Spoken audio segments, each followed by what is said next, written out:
Well, okay, I've got another project on my camper that I want to start. This is kind of a security thing. It's actually a 4-camera setup that shows both sides, front and rear. It's kind of made for truckers and things like that, so you can see all the way around when you're out on the road. I'm going to hook it up as a kind of a security situation so that I can see what's going on when we're parked somewhere and we're out. I can hook it up through the Wi-Fi and check and see if there's anything going on around the camper itself. So we're going to start unboxing here. This is a I don't know how to say the name there. It's a join logo, Chinese obviously.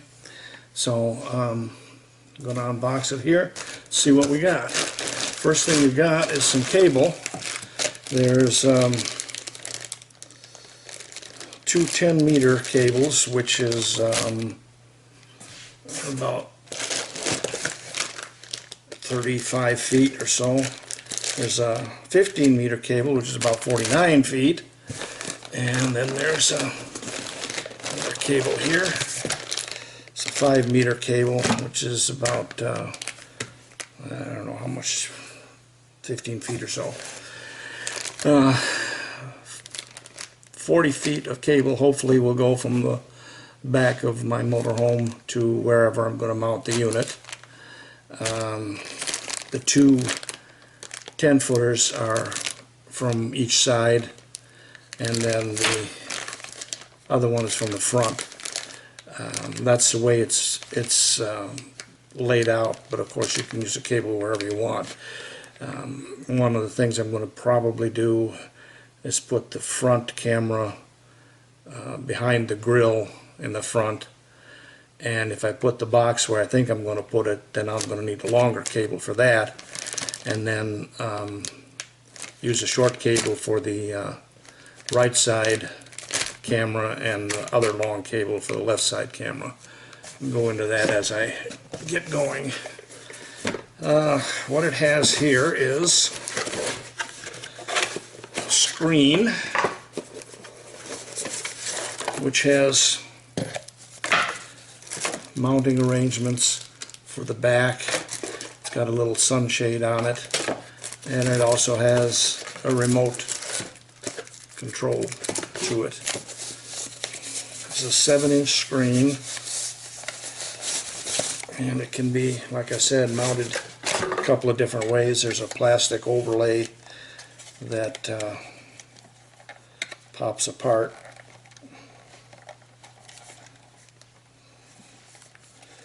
The screen comes out here, maybe. Anyway,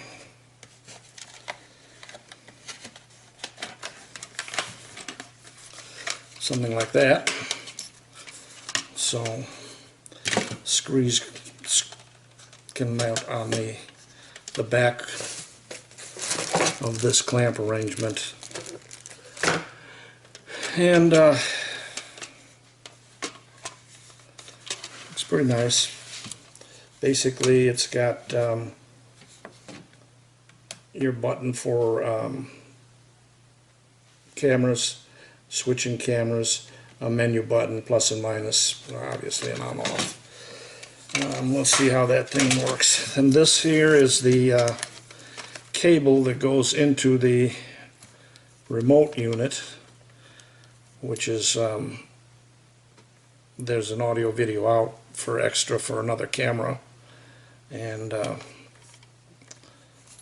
then there's power and ground that comes from this one, and then this comes to the master unit to run the display screen and all the stuff that's supposed to happen.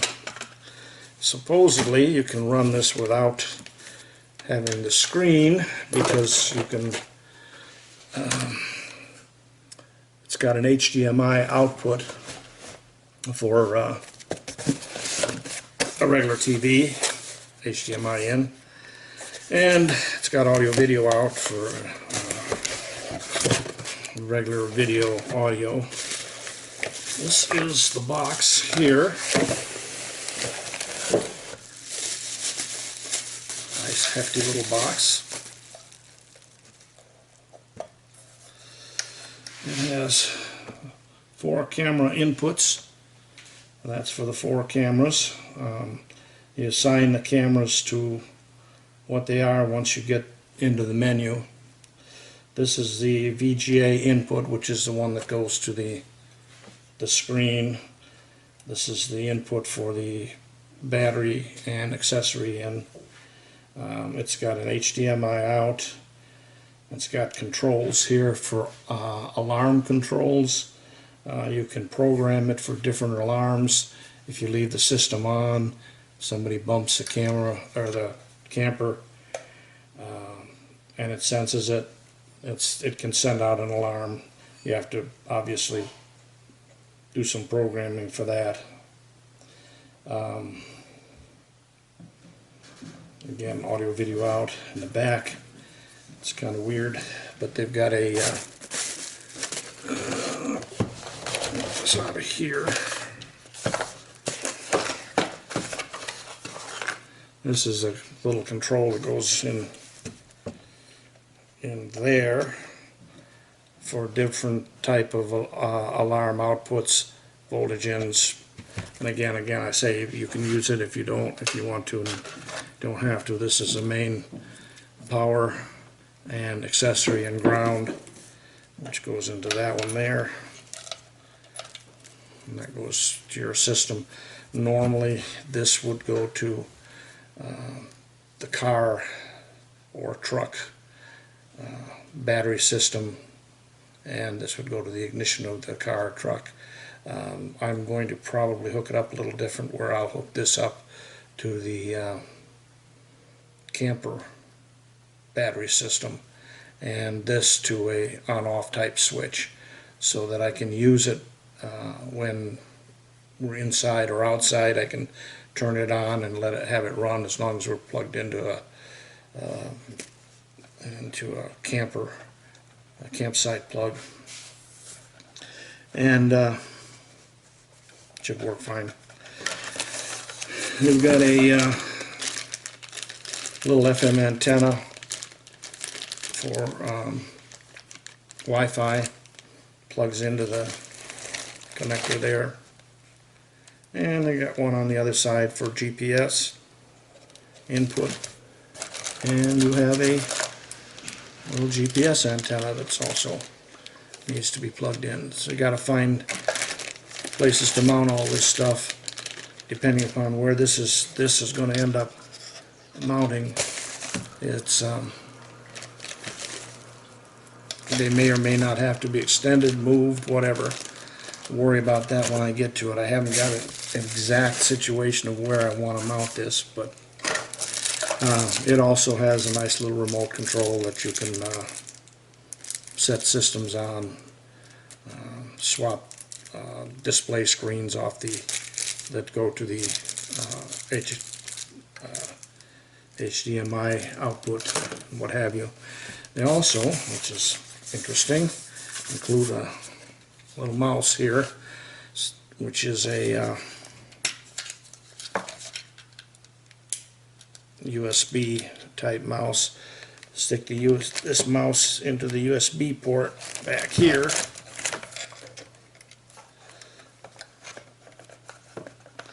and then you can use the mouse to program this thing onto the screen, what have you. You can also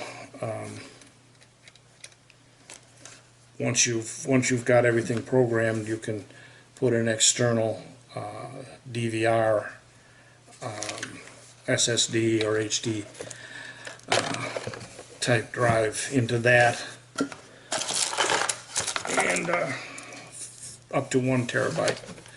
You've got a key here, which is interesting. You have to have this closed and locked for this thing to work, so don't lose the key. That opens up, and here you have 2 slots for SD cards, standard SD, up to 512 each. So you got 1 terabyte there, and then again, like you say, you can have an SSD for another terabyte. So that's a lot of info that you can have in a recording session. So that is going to be, got a nice little QR code things here so that you can get information, because all of your settings and how to operate the playback and the main operation. You got an app for Android, app for iOS, and then you got wiring and player and what have you. All this stuff you can put onto your computer or put onto the your phone and go from there. It does come with some instructions. Again, they're using a lot of QR codes to scan everything so you can get all your information. This gives you a brief idea of excuse me, what the inputs and outputs are of the DVR, and this gives you a brief introduction into the app. See how that goes. And then this is standard manual that shows how to program and what the settings are and the actual basic input and stuff. So this is going to be a lot of fun. We have also cameras. We have 2 cameras that are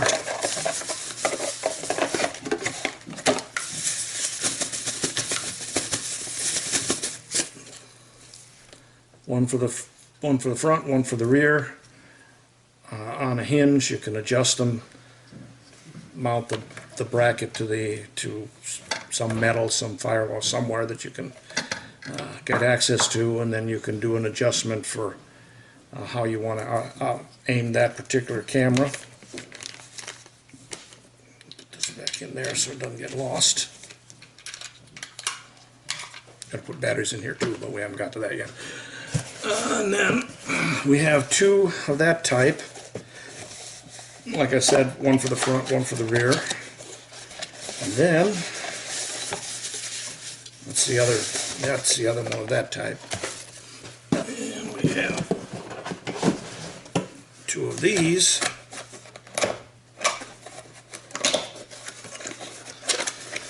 For the right and left side. And this is your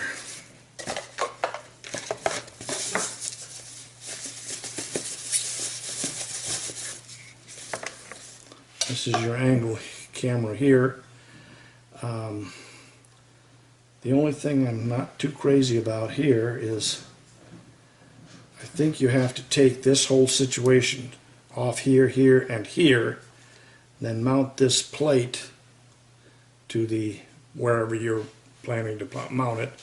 But once you've got it, it's got to be there, so you've got to make sure then that you get the amount of rotation that you want on the side. You don't want it going straight down, but you want a little bit of an angle so that you can see behind and down as well.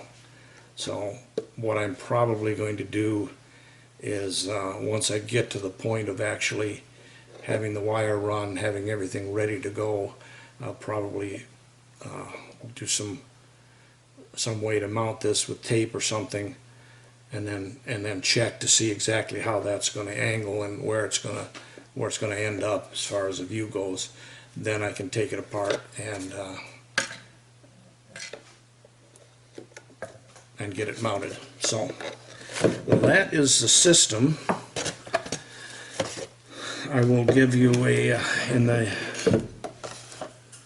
area below, I'll give you an actual part number of the entire system as it sits, and a link to it through Amazon. And they do make this join elbow. I don't know, it's Chinese, obviously. But they do make different systems. They have systems that don't have quite as much in them. They don't have, some of them don't have GPS and Wi-Fi. If you're just looking for a basic camera system where for driving you can see, you know, right, left, fore and aft, they make a device for that. You can still have it record and you know, use it in that condition, that capacity. But if you don't need a GPS input or Wi-Fi out or anything like that, like I said, they do make them different. They also make another kit that's basically the same as this, except it's got a 10-inch screen instead of the 7-inch screen. I didn't need the 10-inch screen because I probably really don't have a place for it anyway. And if things go the way I want them to go, I'll probably end up using the screen there, and I may take, because there's an AV output of that over to, and I've got an existing in-dash screen that's got a camera input, so I may run another one there so I can see that and then have that over in the corner somewhere. Anyway, we'll see how that goes. What I'm going to do now is kind of get this all set up, plugged together, get all the cameras hooked up, just in a temporary situation, probably spread them around here, and turn the system on and see what I can figure out, see if everything works, and what I've got to do to adjust the various and different situations. So that is, we're going to break it off right now, and when I get everything all set up, we'll come back and see what it looks like. Got it all hooked up. It's kind of a mess here, but as you can see, there's 4 channels there. The it does rotate, which you don't need to worry about because it'll automatically do that on the menu. There is no video 1, 2. I've only got it on video 1, but it's the same thing, so when you're switching, there's no switch over. The problem is trying to get this menu set up was a real pain. You can use the mouse that they supply, but you gotta have it. I was trying on the white surface and it didn't work. There's a, you won't be able to see it here, but there's a signal entities in the back here. The mouse, if you hit the button, it will come up with a menu, and then you can scroll down on the menu for the main record and playback and things like that. And then the different channel select, you can channel 1, 2, 3, or 4. Set that there, and then you can channel between 1, 2, 3, or 4. Back to, it's hard to get them all. And then you're back to auto. You can do that through the remote. Now this also has this remote here.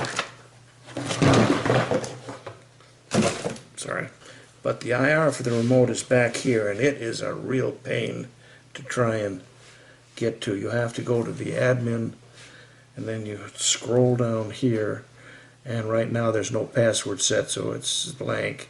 And then you hit the apply, the OK, and that takes you into the different menus, and then you escape out of that one, and then you can start going into the different info, main, setup, and all this stuff. And you try and cycle through it, and it's a real pain because it doesn't last. If you're sitting there trying to catch a number or something, you're trying to put some numbers in, and if you don't do it in time, it'll just blank out because it'll leave you. and then you got to go through the admin again. So it's see, just like that, left. So it is a real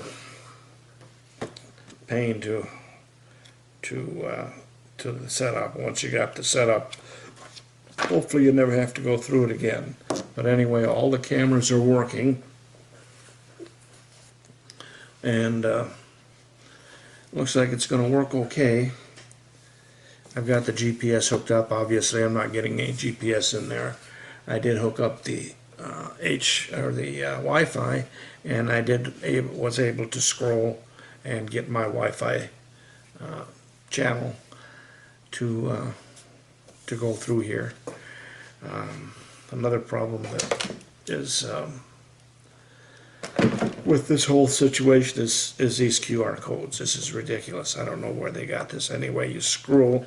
You're supposed to hit the QR code for the CMS version 7 Android, and it doesn't work. It takes you to some first of all, it takes you to another ad, and the ad is for whatever, Temu or whatever, another QR code, and it says install, and you don't know that you're installing that, or you're installing what the QR code was supposed to find.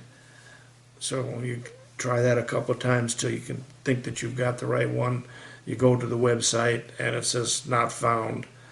And so what I did is there is a actual website for this, www.joinlgo.com.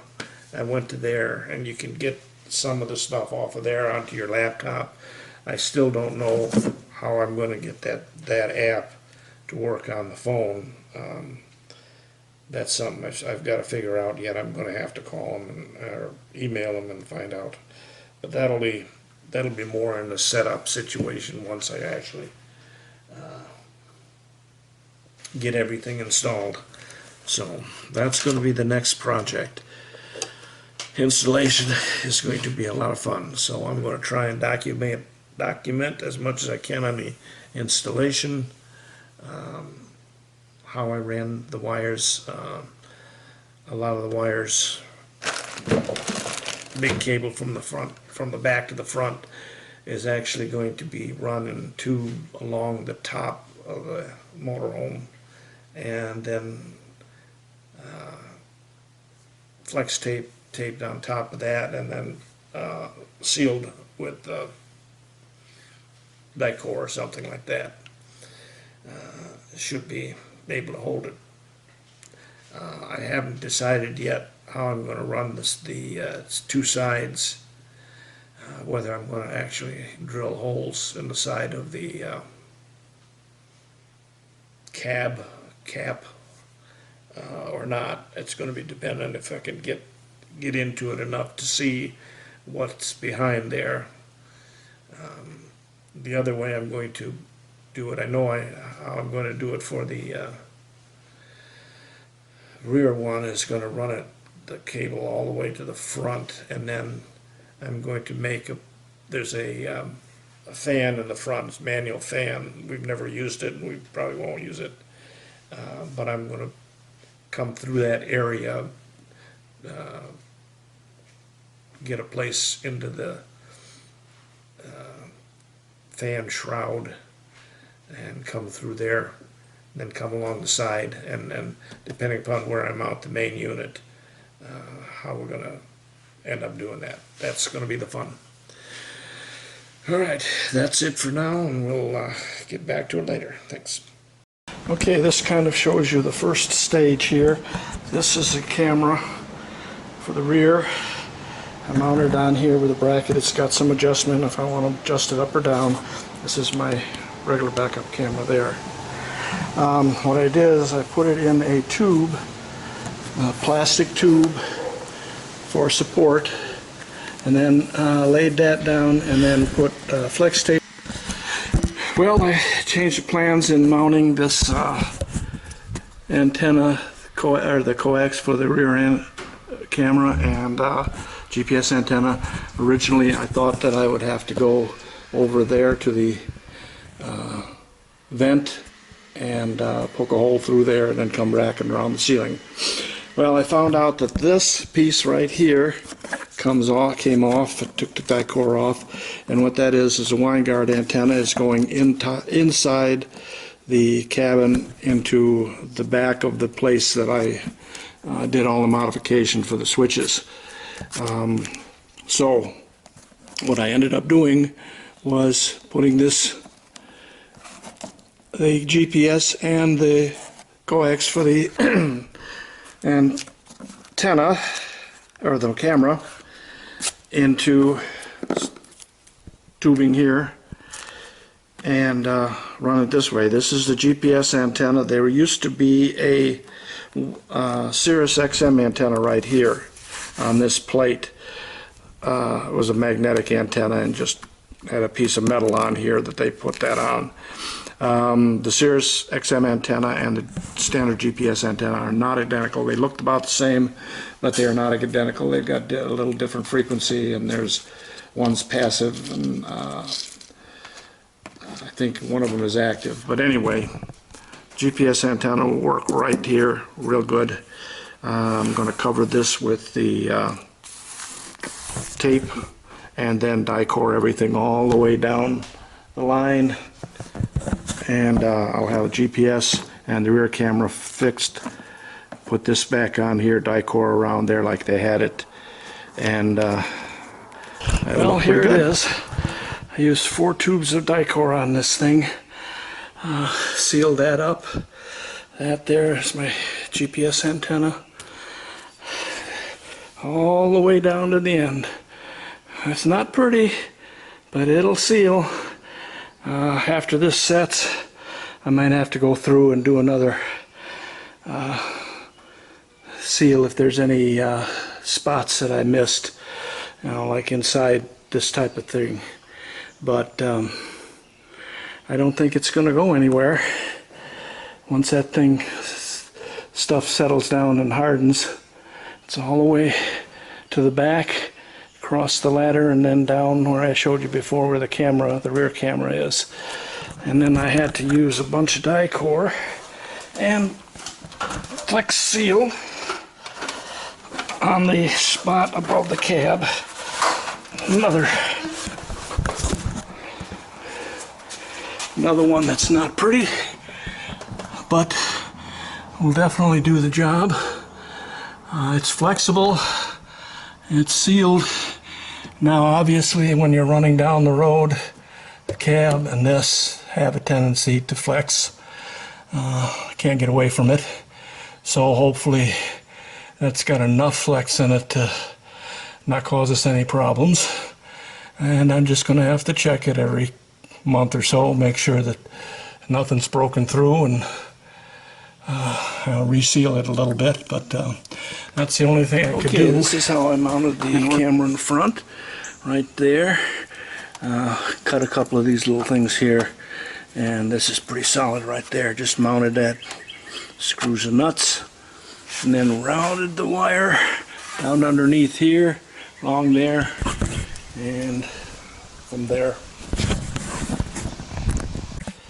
Okay, this is how I had to route the cable for the front camera. Back behind here, back there, tied up there, tied up to this thing here, because that is away from the heat. And then I'll show you on the other side. Right here, it's coming through here and through. There is no hole in the firewall on this side at all. There is some on the other side, but it's special connectors and plugs and very difficult to get to. So what I did, put a hole in here with a grommet, and then put a bunch of high heat RTV on there. So there's nothing that's going to get into the cabin. Obviously, engine is exposed in the E450, but with the shroud over it, it'll be all covered up. The cable goes down around here, up under there, through here, and then this will all route up to the front, up to the top. This is a cable for my camera there, as well as the cable for the GPS and the FM antenna, which will be sitting here somewhere.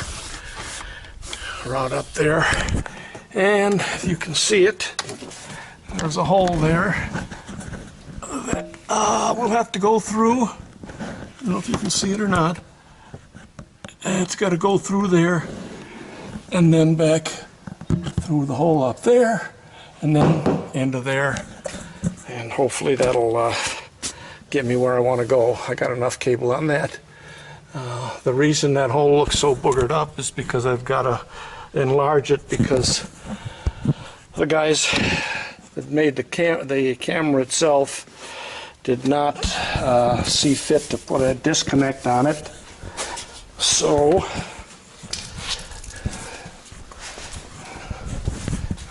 bear with me a second.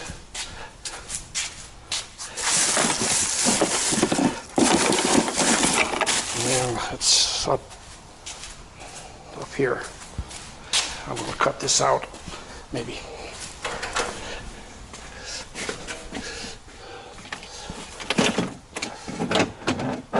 Now, anyway, I got to find the camera. It's back on another area. The camera itself does not have a disconnect, so the cable comes out, and it has a multi-pin like the old VGA connectors on a computer, and it won't go through a round hole, so I have to square that up and try and get it through there, get it up into there where I gotta go.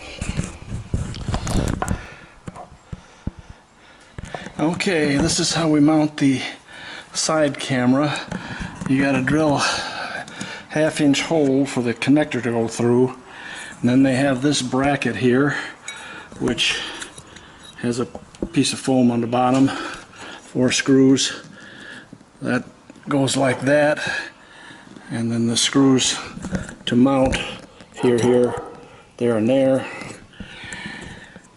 And that's, you want to mount it about a 45-degree angle. You don't want it that way, obviously, because then you're just going to see that like that, and you don't want it straight down, because then you just basically see the ground. This way you'll see the back and a little bit to the sides. It does have a way to adjust it a bit. It comes, the camera itself, get this here, you can see this is a ball, and it fits in this bracket here, and then there's a cap that goes across the top. And so you've got a little bit of adjustability once this is in there, and then you tighten down a couple of screws, and that's good for that. So that's how it is. We'll show it to you after I get her done. And there it is mounted. As I said, you can move it around a little bit to adjust it before you tighten it up. Depends on how straight you want it, whether you want it looking down a little bit more. But once you get that done, you just tighten down these 2 screws here.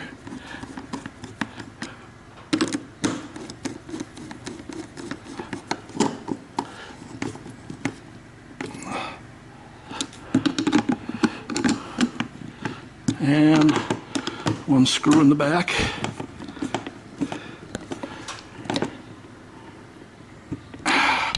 We've got a gasket on here for water, so that's good there. There's a little weep hole. I'm not sure why the weep hole is there, since normally weep holes go down.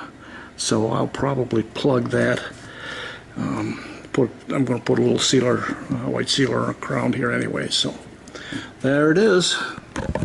Well, this is the kind of stuff I love running into. I have no place to mount this unit except in here, like I originally thought. Problem was trying to get these cables up to it. This is the cable here for the VGA monitor, and then of course I got cable for the front camera and for the little Wi-Fi antenna. So just drilling a hole is fine real nice, except in their infinite wisdom they decided to use an old VGA style cable. There's no other disconnect between the monitor and this unit here except this VGA cable, and of course it doesn't go through a regular, just a hole, so which means I had to really butcher the heck out of the area between the inside, which you can't see there. Show the light in there, through that two layers, the layer of the cap and then the layer of the top of the truck itself. And then because this is here was down, I had to remove it so I could get a channel cut into here, because this area here is obviously outside the top of the cab, so that wouldn't have worked very well. So all because they couldn't use a couple of small round connectors and got everything on a couple of 6-pin round connectors. I had to go through all this, butcher this all up, but it's through, and it's going to work. This is going to go back down, this is going to go back in like I originally planned, and the cables all go through there, and it should be good. Getting pretty close to the end here. I got most everything kind of tied up and capped off so that got decent runs on it. Now all I got left to do is mount this thing and do some work with the cable ties. There's a lot of cable here that's got to be kind of dressed up. This is the HDMI that's output that I've got an input to here, and that goes to an HDMI cable here, which actually goes over to my television. Right now there's no signal, but if I turn that switch on, that's my yellow wire ignition switch, and pretty soon here it'll come up. Mobile DVR loading. And at the same time, I have that on that display over there.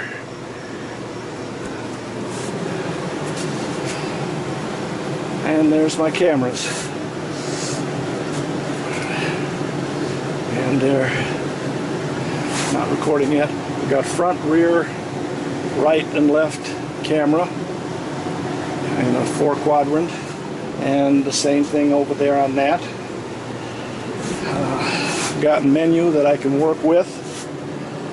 I don't know if I can't really use that there because I got to lift this up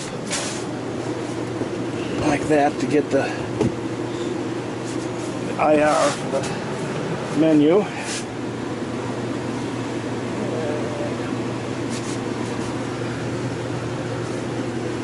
There we go. And I have to scroll down to the admin and apply. Okay. And it tells me all my channels and what's been recorded and playback and everything like this. Don't need any of that.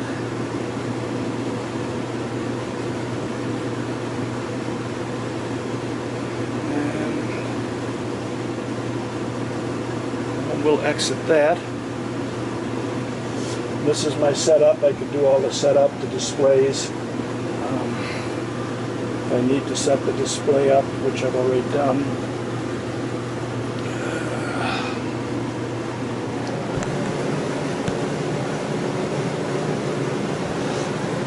This doesn't work very good with the IR. I got to do something with that. Anyway, that tells you what I've got going here. Channel 1. As the name is front camera, position to top right. And then I can do color setup, vertical flips, whatever. I can do record up and down time. Startup preview, I got it in quad. I can set it to whatever you want. There. And there's a lot of setup to do on this thing, but most of it's been done. Now I gotta go down to the exit. And I've already applied it, so I'm just going to exit.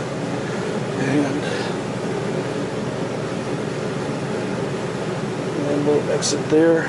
And we're going. And that's what we've got. What I've got is I can adjust the view of the camera a little bit for in and out. I'm pretty happy with most of what I can. Once I get it outside, I can see that it's exactly, I can see the side of the coach on both sides, and of course front and rear is fairly obvious. Right now I got the hangar door, the door is closed here, and looking good. Now all I got to do is get all this stuff down here, put back together, set it up, and dress up this, and I'm going to build a box here across here, because this area here is still storage space, and then I'm going to put a screen over here for air circulation for this thing. Probably have it sitting up like that so it gets air circulation around. I don't know how hot this gets. I've had it on for a little while and it doesn't seem to get hot at all, so I'm pretty sure it'll be fine. But that's going to be where I'm going to go from now. Well, this is the way it's going to finally end up. This piece goes back down here, still can store under there. I've got to do a little bit of shaving on that. This is going to be my switch here to turn on and off. Still have the switch here. This here is my HDMI. I just pull it out like that and plug it in when I need it. The only problem I've got is the monitor over there comes with this little remote, but this little remote doesn't do squat, doesn't even turn it on and off. The only thing I can do with this remote is do a brightness, and with the panel you can change the brightness on there, but that's it. You can't swap the four corners you know, to like a 2 display or a 1 display. You have to go through the menu of that thing with either this here or the mouse. The mouse will still kind of work on it, but it's a real pain to work. So I think what I'm going to do, now that I got it all nice and together, I'm going to put a little IR repeater down here and bring the cord out, mount it, the eye somewhere where I can get to it from the back side. And I've got power here, 5 volts for my charging stuff, so I can use one of those jacks for the power for it. Just one more little thing I got to finish up. Other than that, it's all done and ready to go. Well, that's the entire installation and all its glory. A lot of work, but I think it's going to work out fine. One of the real reasons I wanted this is to be able to monitor the situation if we were gone, make sure that I could see what's going on in the camper, and it looks like I'm able to do that. The app for this system is a CMS V7 version, and after a lot of messing around and trying to figure out exactly how to get it on there and where to go, I finally got it from the PlayStation, from the Play Store, and was able to get it connected with my GPS signal to the unit, and this is what I got. I don't know if you can see it, but that's my location right there, EF Avenue, and it's got the 4 cameras right there that's going to tell me what's going on in real time. This is a front one that's open because I needed to open it to get the GPS signal, but I think it's going to work. Plus I have an interior camera that I can aim at the my TV, and when I have the HDMI signal to the TV, it shows the same thing, only in a little bit larger format, so I can see what's going on. So I think it's going to work fine. I will do an update on this if I run into any other problems or things don't work the way they're supposed to, but that's it for now. If you like this video, please subscribe. I've got a lot of other videos of different installations I did, and give me a like if you can. Thank you.